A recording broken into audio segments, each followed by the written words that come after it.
So just to start with, I just wanted to talk about some of the different architectures, and we'll talk about the different products that we have related to these different architectures as well. So so here we have a standard ANSI architecture where we have the power coming up the pole into the ANSI or NEMA dimming receptacle, and then a photocell plugged into that, and that switches the power onto the LED driver and turns the lights on. So we have our ANSI range of products that that can be used for that type of architecture.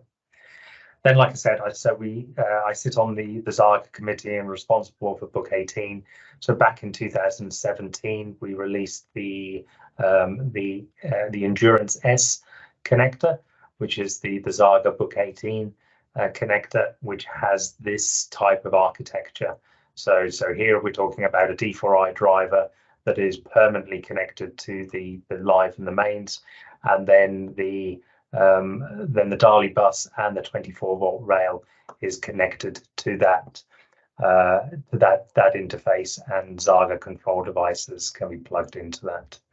So this was the first time that a real alternative was a real interconnect alternative was made available to the street lighting market outside of the ANSI C136.41 receptacle. 2 years later, we updated Book 18 to push the whole two-node architecture. So here I'm showing the architecture of a two-node solution. Again, we're using the D4i drivers, and this time both the receptacles are connected to the DALI bus and to the 24-volt rail.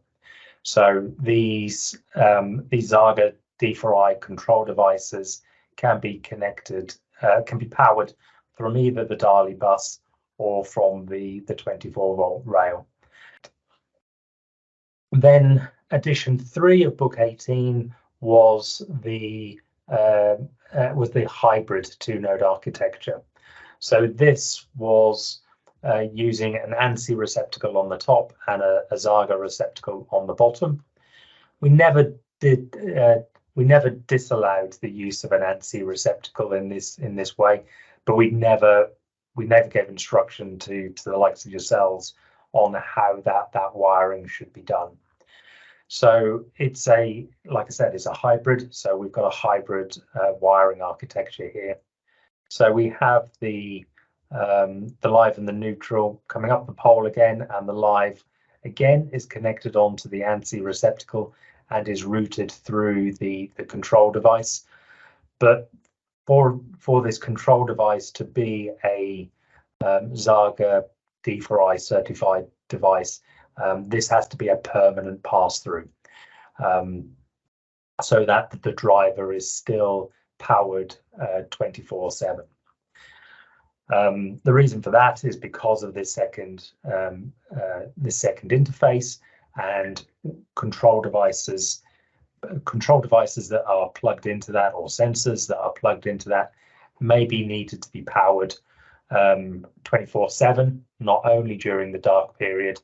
So this is why we stipulate that the driver has to be permanently powered, and therefore the 24-volt rail and the DALI bus are permanently energized as well. Again, so the ANSI control device can be powered from the 24-volt rail. So there is scope here to greatly reduce the cost of an ANSI control device, because you no longer need a mains power supply, and you don't need a relay on board either. So there's a lot of scope to take out components and take out cost. You can power the device from we don't disallow, as Xarga, we don't disallow the use of a mains power, so you can power your ANSI control device from mains power. But like I said, there is scope to take out quite a lot of cost there.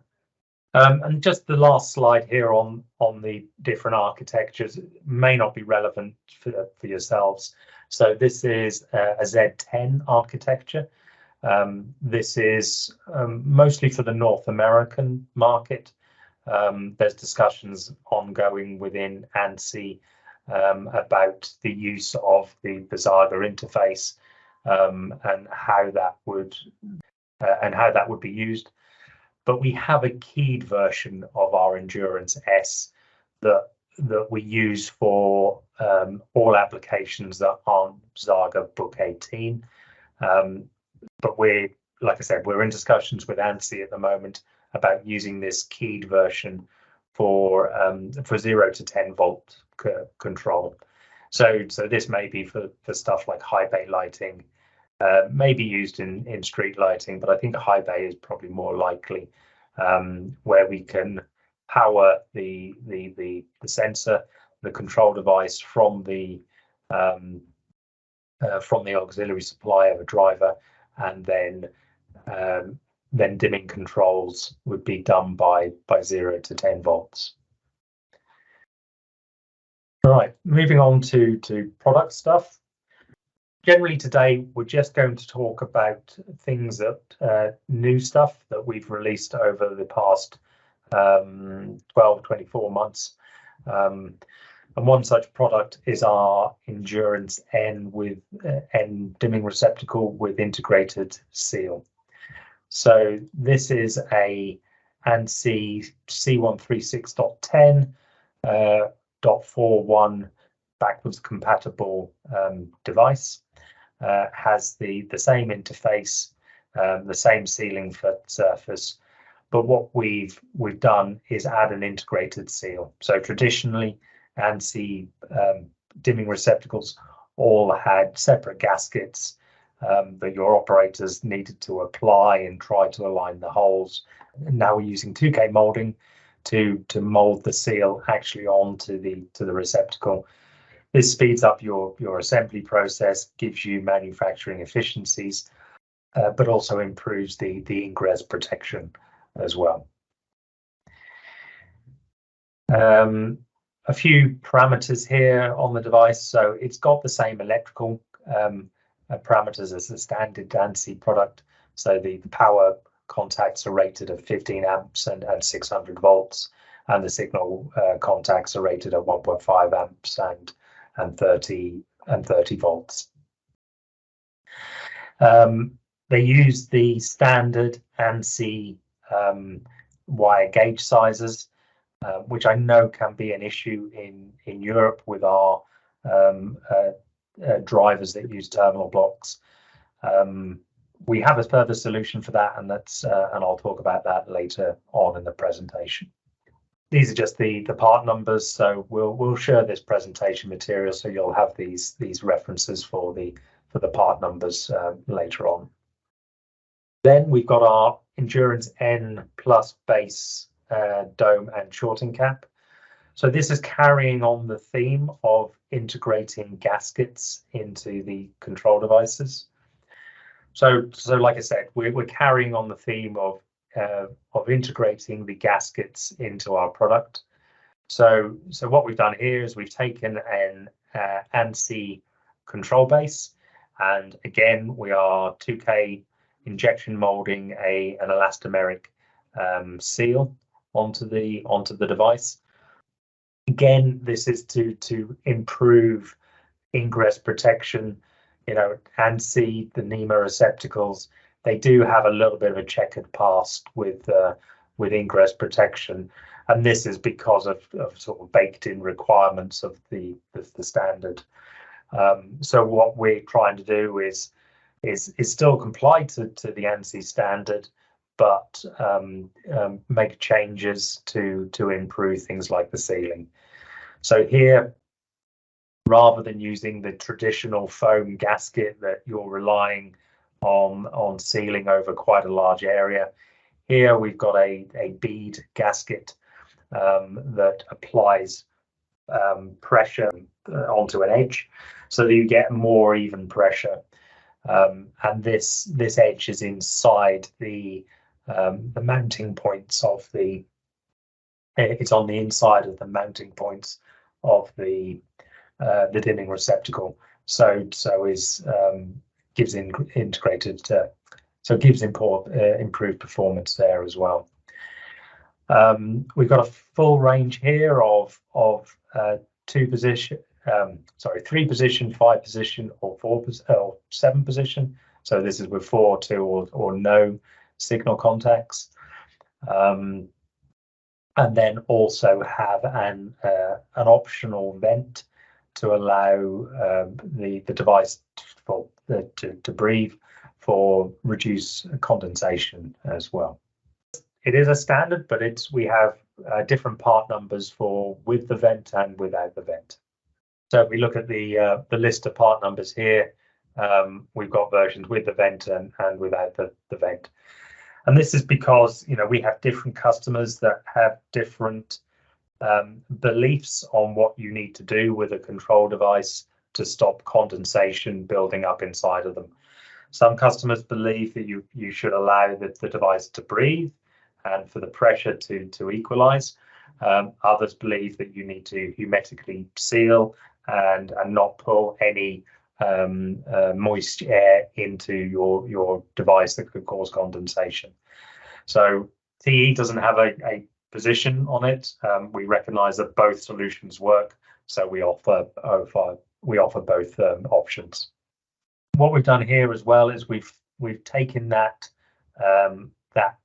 integrated gasket, that molded in gasket, onto the front side as well. So this provides a seal onto the domes here. These domes are specific to the integrated gasket base. You'll see from our older products that we've traditionally used O-rings to seal, and they have a different sealing surface. So the integrated base is not compatible with our older domes. You need to use these specific domes. Part of that family for the integrated seal is shorting caps and open circuit caps as well. So again, they use our integrated bases, and they create a short to allow that permanent connection of live to line in to the line out contact. Again, list of all the part numbers for that product range. Something that's not released, and this is what we've got in development at the moment, is TE's LumaWise Endurance N poke-in dimming receptacle. So this is a product that we're working on now. We're going to have samples, fully certified samples, available for the end of January, so that customers can perform design-ins from January, and then we will be releasing the product in around at the end of July next year. This is moving away from the ANSI requirements. You know, we've seen that here in Europe, the ANSI receptacle is used a lot, but obviously there is no requirements to comply to the ANSI standard for products that is being used in EMEA or in Europe. So what we've done now is we've created a poke-in version. So we've instead of having flying leads on here with the ANSI gauge sizes, we've got poke-in connections on this device. So what we were seeing, the feedback we've had from the market is, you know, our dimming receptacles are a great product, but the wire cable lengths are always the wrong length. You know, the standard lengths are either too short or too long. So we were doing specials for customers. Also, there was an issue with the ANSI wire gauge sizes being too large and them not fitting into the terminal blocks on drivers. So what this is designed to get rid of those issues. So what we've done, what we're trying to do, what I think we've achieved is to design a product that gives yourself, manufacturers, manufacturing efficiencies. So this is designed to speed up, to make life easier for your operators, to speed up their production and therefore take cost out of your product. So here we've got a list of benefits. So for example, our standard products with the flying leads, they come folded up with a cable wrapped around. So your operators first has to unwrap them, straighten out those wires, then it has to thread those wires through the gasket, through the housing in the aperture, through the aperture in your housing, and then has to align all those three items and put a screw through the product. So these are poke-in. So what we've designed this for, like you said, so solid single core wire. But if you wanted to use multi-stranded, it also works on tin-dipped multi-strands as well. We do have one customer that they electrically weld the ends of their wires. They're going to be supplying us wire to test to see if that works in this device as well. So what we're trying to achieve with this product is to solve alignment issues. So I'll talk more about that on the next slides. But there's no, it comes with an integrated gasket. This time it's not molded in place, but it is fixed in place, and we would supply it fixed in place as well.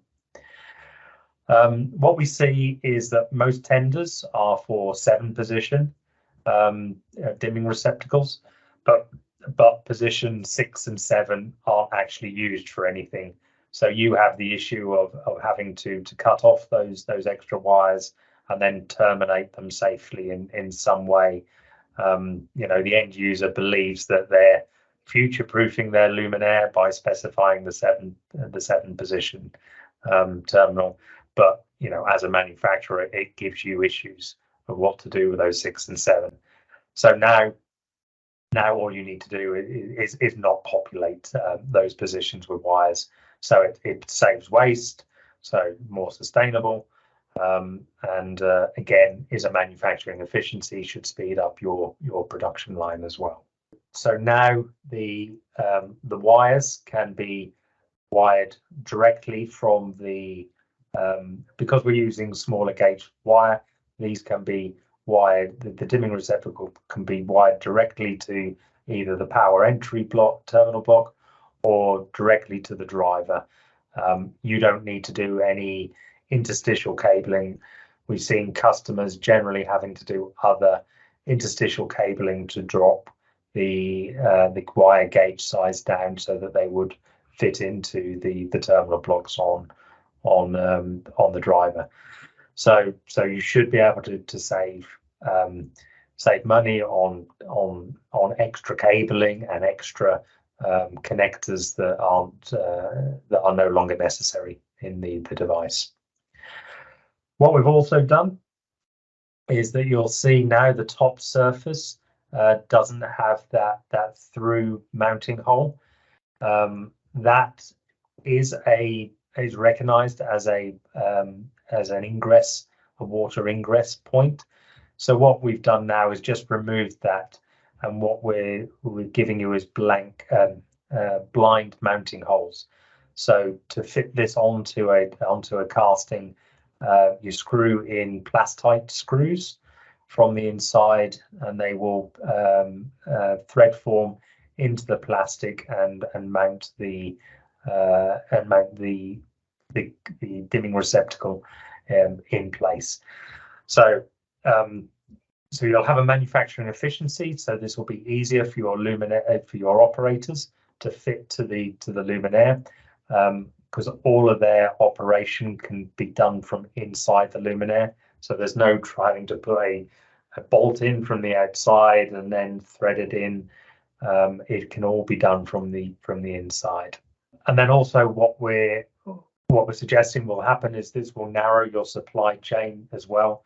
So now you don't need to purchase different dimming receptacles with different wire lengths for different product families. The same part number can be used for all your luminaire families, and it's just a matter of different wire lengths between the dimming receptacle and either the driver or the power entry terminal block. And then, like I said, blind mounting holes to improve the ingress protection of that product. I think Jonathan, I think that's a very important point of this ingress protection, what we see in the market very often, because the two holes what we have here are really causing very often water ingress into the luminaire. We see this very often, and we have seen now also very often solutions on the market where manufacturers are sealing the back now with a rubber boot or whatever, but in the end still have the holes in it. Yeah. So, and I think that's the wrong side of doing something when the holes are still in. Yeah. So, and I think this is the only one what I know now here as a connector, which does not allow really the water coming in there. On the inner side there, it is sealed because of the shorting curve or of the controller used, but these are really the very weak spots of the NEMA socket. Yeah, so and that's what we see all over the world at the moment where they have a problem with. Yeah, so and that's why this is really very important to understand that this IP protection is really a very big advantage against all of the others in them. So it's IP66. You need to have a sealing cap on so the contacts aren't sealed. You cannot, but Kamil, you cannot use it without the cap in the end. Yeah. So because every time the cap has to be either a shorting cap or a controller, because otherwise the luminaire will not be powered. Yeah, it's only IP66 with the cap in place. That's why either you have a shorting cap on it. That's a must, definitely, because then this is the only way how you're getting the power in, you're getting the power out to the driver. If you do not have that, then there is no electrical connection to the driver. That's not possible. So I said, you know, we're going away from ANSI, but the interface is exactly the same. So this device is backwards compatible with all photocells and ANSI control devices as well.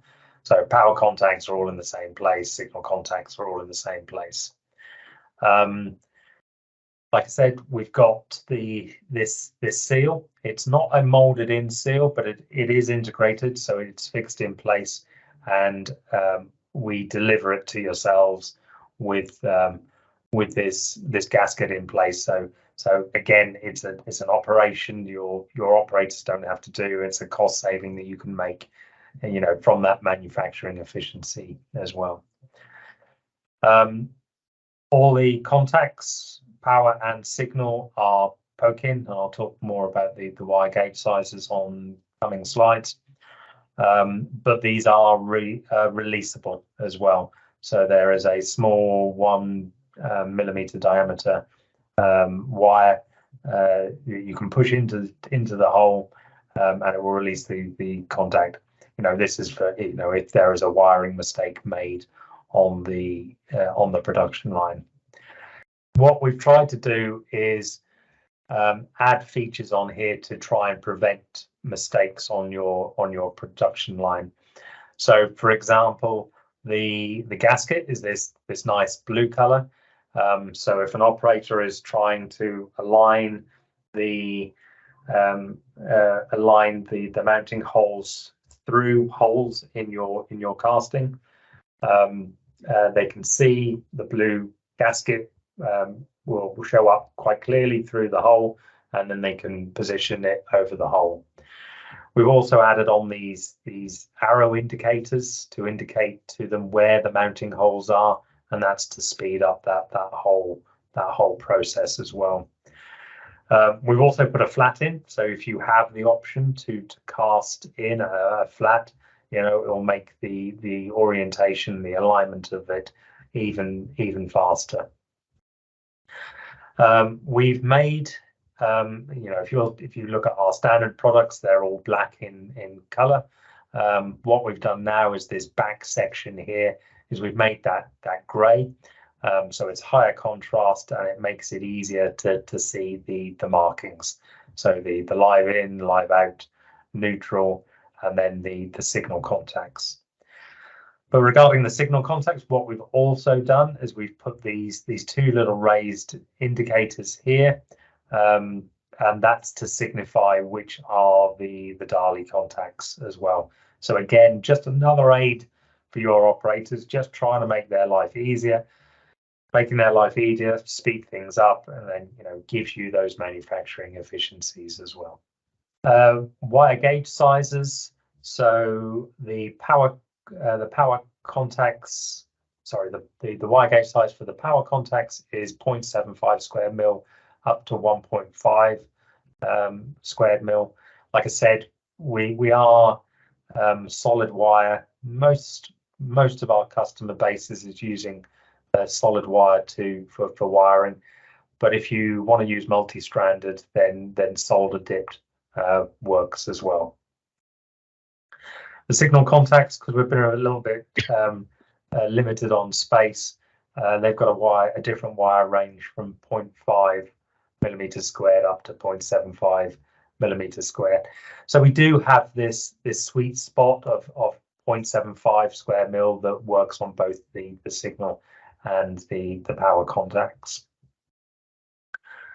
So poking contacts, so all you do is strip the jacket from the ends of the wire and then just poke it into the contacts, and it will make contact.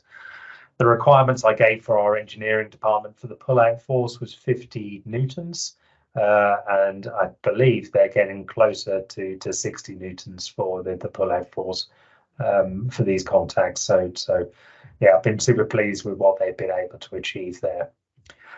Also, one of the requirements was to make the strip length as large as possible.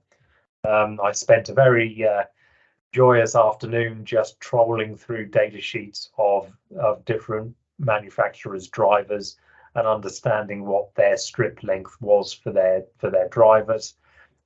So this has been designed to meet the strip length of drivers, so that, you know, that piece of wire, you might have those pre-cut and the jacket stripped off.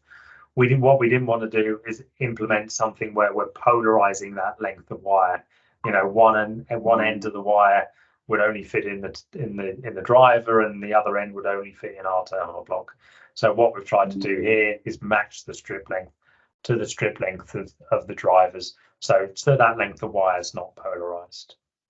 Fixing, so the bolts through to the dimming receptacles, we've got to be torqued down to between 2 and 3 newtons.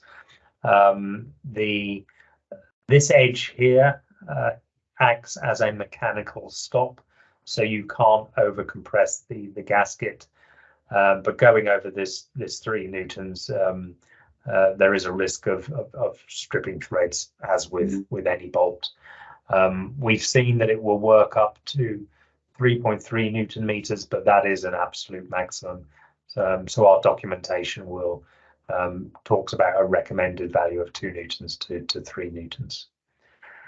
And then again, thread length of 10 to 13 millimeters. Hopefully a large enough range to deal with different gauge sizes on castings, or whether you're putting these into luminaires made from sheet steel as well. I've got a document pack which contains customer drawing, 3D model, our application spec, our preliminary product spec, which is basically the test report for it, and then a preliminary data sheet and presentation as well. So I'll pass that to you, Thomas, and you can, if you can share that with the guys. And like I said, you know, we'd be interested to understand what your whether you're interested in using the product and what your requirements are for design in. I'm guessing that's mostly samples. So how many samples do you need in January? As I said, we're members of Xaga. We had the original Xaga connector back in 2017. There are others on the market now, but a year or so ago we released our S2 variant. The main difference between our first gen and the S2 product is that we have dual wire poking connections for every contact. So the idea here is that this is really speaking to that 2-node architecture. Coupling that with the poke-in version that I've just shown here, you can now daisy chain the node on the top to the node on the bottom, and then in turn connect that onto the driver. So again, making your wiring easier, reducing the amount of wire you need to use, removing the need for another connector to daisy chain the different products, the different interfaces together. So again, this is talking about giving you manufacturing efficiencies as well. Other changes we've made to it, so you'll see that it now has a smooth top face. This was mostly for aesthetics, but conveniently gives us somewhere now to put our certification marks on there as well. We've updated the gasket design, and I'll talk a little bit more about that on the next page. And then also we've updated a locking washer, anti-rotation washer as well, and I'll talk more about that on the next page as well. The standard product we released with just an off-the-shelf M20 shake-proof washer, serrated washer here.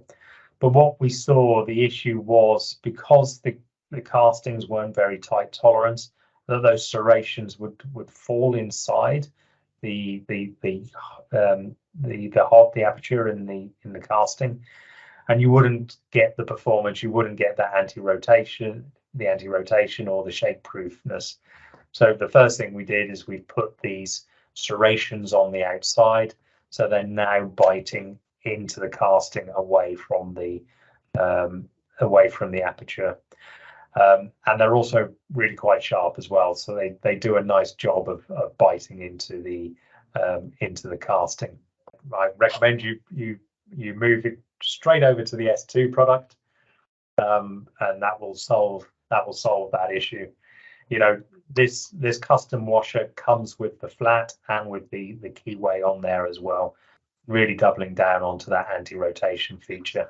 Well, and then tripling down on it. So what we've also done is put these flats on this washer as well, and you can use those to butt up against a protrusion in your casting. So you've got another feature to stop it rotating against as well. Then the gasket, what we've done here is we've added this mechanical stop as well. So your operator now can't over tighten these and over tighten the gaskets, because they'll tighten up against this plastic feature. Obviously, we still give you a torque value, and we still say please talk to those values, but now it's not, the torquing is not impacting the gasket, because without the sealing cap or with a control device mounted in place, it's able to float slightly, and it gives, it's a better mating for that you put the control device on and then rotate it slightly to engage the latches. It's a better experience for that. So I think we've done a nice job on improving the S2 variant. Again, so we've gone to a grey base here to aid viewing aid viewing the markings for the operators. But we can also do optional color coding as well to even stronger highlight which contacts are to be used. So the NEMA, we've removed the mounting holes from the surface and we've put blind holes on these on our new product coming to market. But again, this is only IP66 with a shorting cap or control device on, because so like I said, we're part of Zaga. We created the original Book 18 standard. We've been instrumental in doing the edition 2 and the edition 3 of Book 18, and we're now working on edition 4 within Zaga. So as an organization, we said, right, we're putting all this effort in creating this standard. We better actually make some devices that can plug into these connectors. And the first ones are LumenWise Motion. I don't know if you're aware of it already. I think we may have supplied samples to you in the past of this device. So this is our Zaga D4i motion sensor. It speaks directly to the energy crisis that we are seeing, and but also talks about sustainability as well. So especially here in Europe, sustainability is at the forefront of consideration at multiple levels. We have the EU setting requirements, governments, which then pushes down onto cities, municipalities, and even industry and utility companies also talking about sustainability. The thing is, with public lighting, with outdoor lighting, the main purpose of public lighting is safety and security. During the energy crisis, we have seen municipalities make decisions about turning public lighting off for certain times of the day. That does introduce, safety and security issues. There are plenty of studies that show crime go down with public lighting. And turning off lights, it's not good for anybody. It's not good for the cities. It's not good for the inhabitants of those cities, and it's not good for commercial organizations like TE and like Lug, that we're trying to sell products.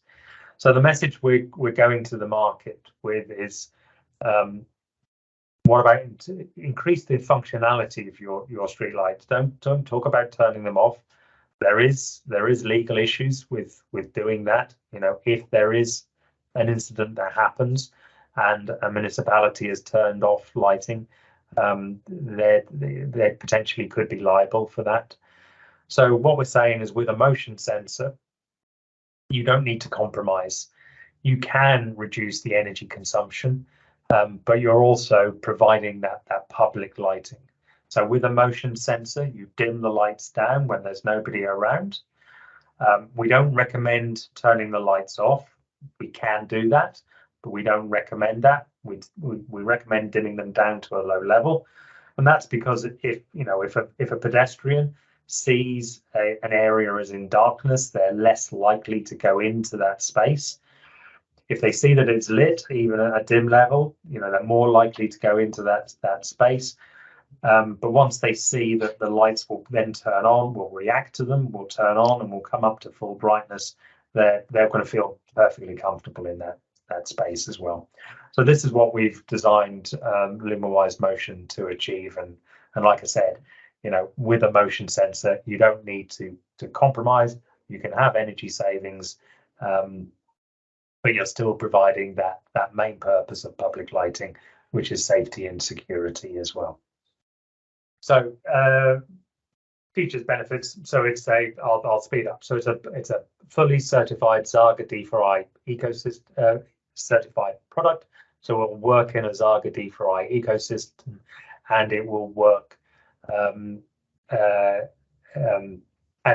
it is a plug and play device with a Zaga D4i certified luminaire. It works in two modes, so standalone or in conjunction with another control device. I'll talk about that on the next slide. But because of the standalone feature, it does have an ambient light sensor inside of it. The default settings for the product is that it will turn the light on at sunset once the ambient light reaches 35 lux, and turn the luminaire off at sunrise at 18 lux. It will dim the lights down to 20% brightness upon no motion being detected, and then motion being detected, it will have turn the lights up to 100% brightness for a 2-minute on time. So this is we've just released this week our programmable version of this, and those parameters can now be user configured or configured by us by programming the device via the DALI bus and a DALI programmer as well. So this is about limitations of our testing. So we've tested on poles from 5 meters to 12 meters in height, which I think is quite a good, covers most of the range now. But we talk about it detecting all forms of pedestrians, so walking, cycling, running, wheelchair users. It will detect vehicles. A combustion engine is a large source. So we're using passive infrared. We're using PIR sensors to trigger motion. So a combustion engine is certainly a very large source of infrared, but we haven't been able to test, big American company, certain health and safety things we have to do, and that one was a little bit too taxing for us. So what we've done is just try and make the detection zone as large as possible. So our device has got a custom lens on there, and from what we've seen from competitors, that we're market leading. So we have the largest detection zone. So we've also released this week is both. So we had a rectangular detection pattern already, but we've also released a circular detection pattern. So what we can see here, even at low mounting heights, so at 5 meters, we've got a detection zone out around 16 meters, and 6. So this is showing 1/2 of the detection zone. The sensor is mounted at the X here, and it measures 16 meters in one direction, 16 meters in the other direction, and then 3 in one direction and 3 in the other. So this was talking about applications like cycleways, walkways, roadways, which are naturally rectangular in shape. But we also recommend this for parking lots. I think parking lots is a very good application. We've got a customer in the US that is installing these planning to install these in his 450 shopping malls across North America that he owns. So we've now this week released this circular detection zone, and you can see even at the 5 meters height, we're still out around this 16 meter level. So we've got 2 different part numbers here. One is for the rectangular detection, and one is for the circular. So these 3 part numbers here are for the existing product we released 18 months ago, and these 2 new part numbers are the programmable version for the rectangular detection pattern and the circular detection pattern. I just wanted to show this video. So this, I think, highlights the performance well. This is a cycleway in. This is a cycleway in Italy, and if I scrub back to the moment, So this is the moment the light transitions from 20% to 100% brightness. This luminaire is just over 5 meters tall. It's not 5.5 meters tall. It's just over 5 meters tall. And you can see here the cyclist is only just in the field of view, and we calculated that sort of 15, 16 meters out. And this guy is wearing a heavy coat, gloves, cycle helmet, and moving at speed, and we were still able to detect him that far out. So you know, this is what we're talking about with market leading performance. So that is the direction that the receptacle is fitted into the luminaire is dictated by book 18, and then, you know, this is why all our graphs are labeled Zarga X direction and Y direction. So this is aligned to the standard. What we also have is this have a mask available. This is, for example, if you don't want to detect behind the pole, you can have an installer fit this this mask, and it's got these breakaway leaves as well. So if you want to do a 180 field of view and mask behind the pole, you can break this leaf off here. You can break this leaf off here and have that self-defined pattern. The mask on here, I need to change this photo. It's shown as black, but it's actually colorless. That's so it doesn't block optical light and affects our ambient light measurement. But it's made from polycarbonate, so it will block infrared and therefore mask motion. Yeah, so this is the actual one. So you can see it's colorless here. So again, doesn't affect our visible light, so it doesn't affect our ambient light measurements, but will block the infrared. And then the last product, so this is something we've just released, is our ALR 11,000. So this is a Zarga D4i photocell. It's so Zarga D4i certified, listed on the database. It's a simple, non-connected device. Measures the ambient light. We have the default values of 35 lux on, 35 lux off. This one is not programmable, certainly not at the moment, but we can do other values if need be. Powered from the 24-volt rail on the controller from the driver, and then we'll send DALI commands to the driver, turning it on and then dimming it. So this has got an Astro clock built into it. So it monitors the sunset and sun up, and then will roughly calculate what the virtual midnight is based on that. And we have different part numbers for different regions to give a more accurate astral clock zone that we use for dimming. So again, this is talking about energy savings. It's about dimming that light source. Again, we can set it up so it turns it off. Not something we recommend, but we can set it up like that. And then you can see from the dimensions, it is far smaller than a traditional ANSI type photocell as well.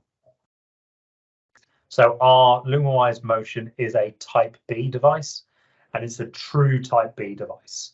So I think you have to be careful when you're looking at some manufacturers' products, and I would recommend you make sure that they are Zarga D4i certified. So what I mean by a true Type B device is that it contains an application controller. This is the bit of the DALI code that tells the driver turn on, turn off, dim to a certain level. So that allows it to work in standalone mode. Or if you plug in a Type A device, it scans the DALI bus. Well, it sends a query to the Type A device and says, is a Type A device present? The Type A device has to respond saying, yes, I'm here. Then our device disables the application controller and just becomes a sensor input device. So then that daylight harvesting function is disabled. We stop sending any commands to the driver, and all we do is put a DALI motion event command onto the DALI bus for the Type A device to read out, and for the Type A device to read out and make decisions, and then that then has full responsibility for controlling the driver. What we're going to be doing, and what you'll see from us in the next month or so, is we're going to be releasing a works with program. So this will be, we're working with various partners. We've got a couple signed up already that have got control devices that work with our Type B device. So the Xaga D4i standard, it enables a Type A device to talk to it, or a Type B device to talk to a Type A. But what we can't guarantee as Xaga is that Type A device has been programmed to take that information and respond to it in the correct way. So what we're doing as TE is we're launching this works with program. We're taking partner products and just testing them to confirm they work as they're supposed to, and then there'll be a landing page and a website showing the compatible devices with our products. The current product on the market has just got default values. They can't be changed, but the product we've released this week, and we'll have stock on the shelves in January, is the programmable version. Yeah, so my name is Yannick Thijs. I'm doing the regional product management for the industrial electrical portfolio of TE. I'm situated in Frankfurt in Germany, and I'm responsible for Germany, Austria, Switzerland, Poland, and Czech Republic. So as you know, TE has different subverticals with different types of products. So our subvertical's goal is to offer a wide range of products that are situated in an electrical panel. So here's a full overview of all our products. So we're offering cable clans in different types, a huge portfolio with 1,300 part numbers. Then we offer a more concise portfolio of wiring ducts for indoor and outdoor application. Then we have terminal and splices. Then we have terminal blocks. So we have the Entrelec brand of terminal blocks, which is the 4th largest terminal block brand in the world, with one of the largest railway portfolios as well. Then we offer a lot of different power distribution solutions. And then on the other hand, we have a huge identification portfolio. But I'll just start with cable clans. So, okay, what is a cable clan? How does a cable clan work? It's pretty simple. You have some form of housing here. And then you have a wire that you want to put inside, and you want to keep dirt or water outside. And you also want that if you pull the wire, nothing inside the housing gets damaged. So you either screw or push it into a hole in the housing. You lock it from the inside with a lock nut. And then from the outside, you have here a rubber seal. And when you screw on the cap, these noses here push down on the rubber and close it. So you have protection from harsh environments. We have, like I said, a huge portfolio with 1,300 part numbers, from low-cost PVC wiring cable clans, as well as high-end EMC protected metal. And starting with the PVC range. So here we have 3 different colors: light gray, gray, black. We have 3 different thread types: metric, NPT, and PG. We have different thread lengths and sizes.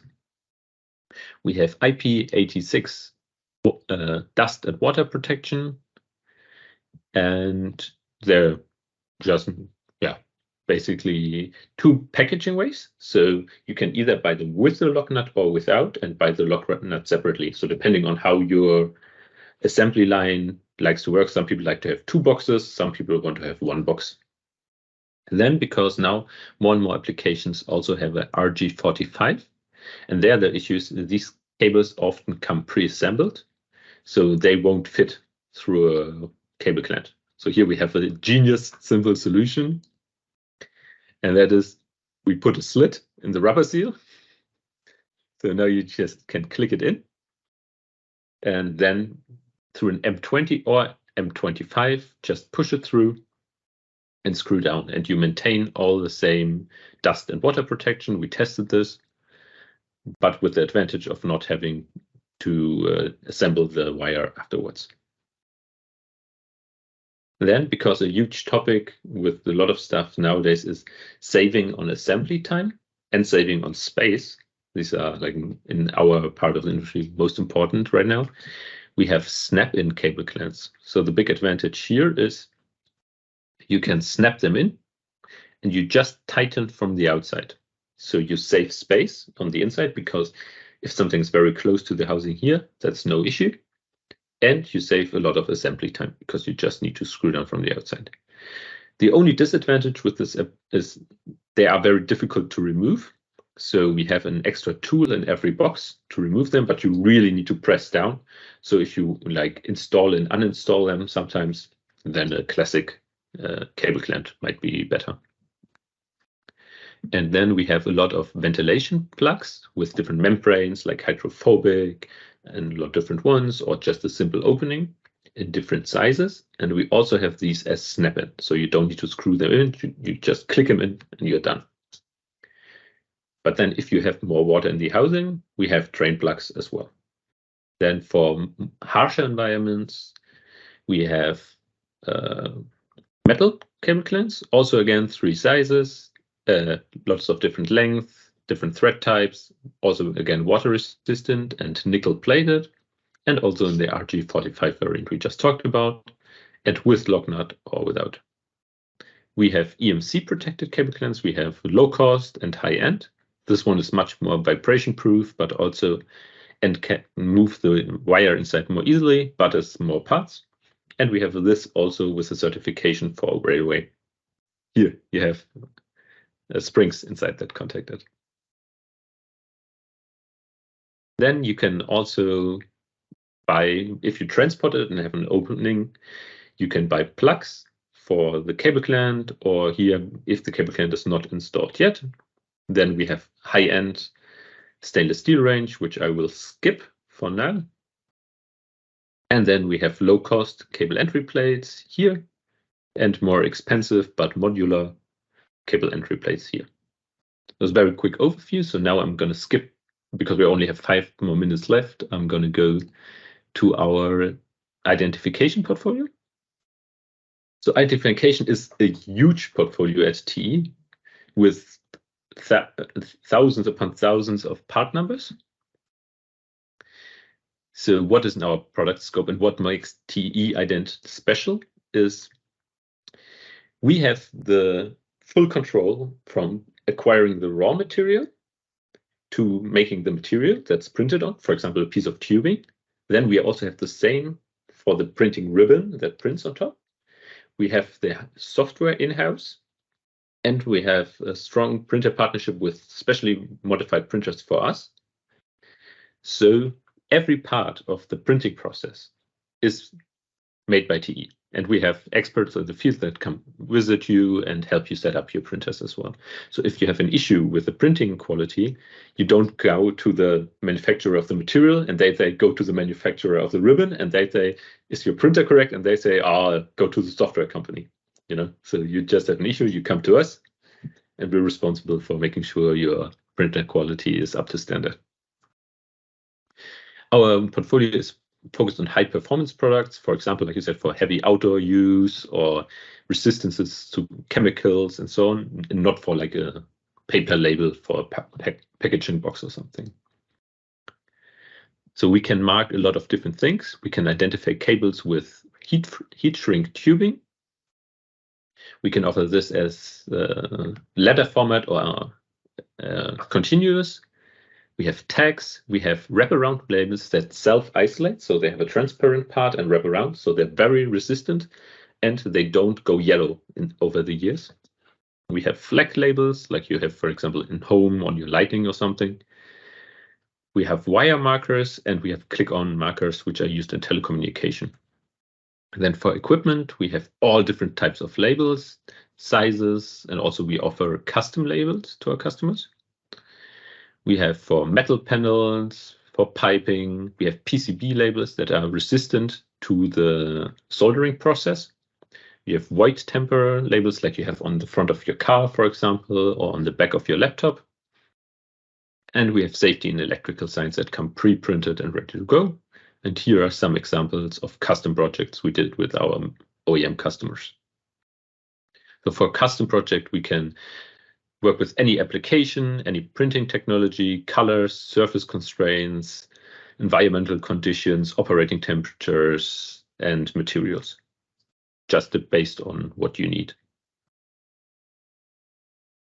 So, like I said, I just showed this portfolio here, and that doesn't look like much, right? But every one of these articles comes in different colors. It comes in different resistances. For example, military grade, which is absolute high end, or UV resistant, or even acetone resistant, or diesel resistant, or halogen free. So we have a huge portfolio from all these labels, sizes, and colors. And then for here, for example, for outdoor, you can have tubing, labels, pre-printed labels, all that different type of products. And then quickly showing the newest products is our new tubing in more colors, our new pre-printed labels, and a new type and size of wraparound labels. And like I said, we also offer printers with that. So we have here printing range, and at the SPS this year, we showed the follow-up version to this double-sided tubing printer, which is made to print day and night. Okay, that's it from my side.